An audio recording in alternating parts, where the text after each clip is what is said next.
11 people have been confirmed dead in an attack on the controversial French satirical magazine Charlie Hebdo. 5 people are in a critical condition.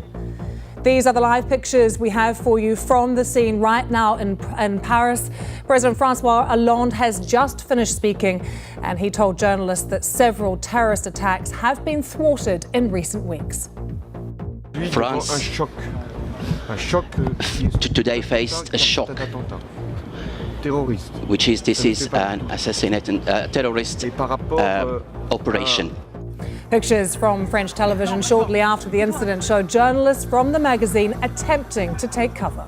Well, it does look like 2 gunmen at least, heavily armed. I think that's one of the things that's clear. Kalashnikov's automatic weapons, as well as perhaps a pump-action shotgun as well, seem to have gone into the office this morning, looking for journalists, specifically clearly targeting this office, which has been targeted in the past by groups, and then killing a number of people, also possibly police officers arriving on the scene. There's some reports a couple of them might have been killed, because it doesn't appear they were heavily armed in the same way.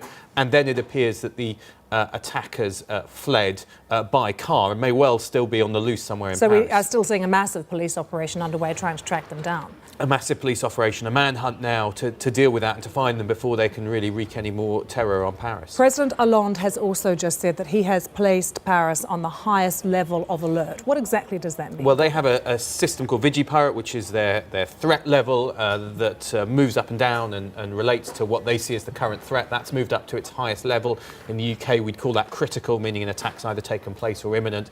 It basically means that organisations, institutions need to up their security level. It means that buildings, prominent buildings, in this case probably newspapers and media organisations, will be upping their security in case there are further attacks either by these gunmen or anyone linked to them at this moment. Yeah, the other thing we're hearing is that President Hollande is convening an emergency government meeting as well, so you can see the wheels are in motion there clearly.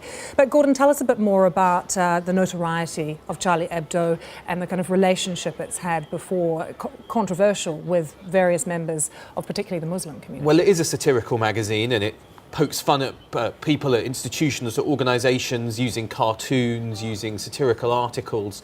A few years ago it was firebombed, and that was seen as a response to a satirical piece in which it had the Prophet Muhammad as the editor-in-chief and had a cartoon on him. It's published cartoons in the past which have aroused anger in certain parts of the Muslim community. Recently it's been satirising some of these issues as well, and recently had a tweet about